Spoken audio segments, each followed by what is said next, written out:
Sa kabila ng trahedyang dulot ng Bagyong Yolanda, nagsisika pa rin sa pag-aaral ang mga estudyante sa Tacloban City, Leyte. May news to go si Bam Alegre. Bam!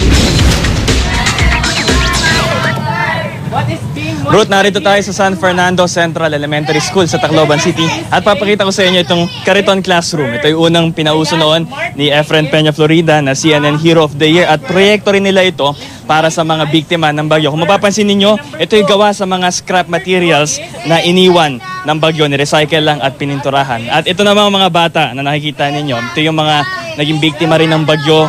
Yung iba na behind sa pag-aaral dahil nasira yung mga bahay, may casualty sa family. Yung iba tinamad lang talaga. Pero patuloy yung follow-up ng mga teachers dito. At yung mga nagtuturo rin, mga volunteers, mga graduating students naman ng education. At sample na natin sila. Meron sila ritong reading aids. Okay.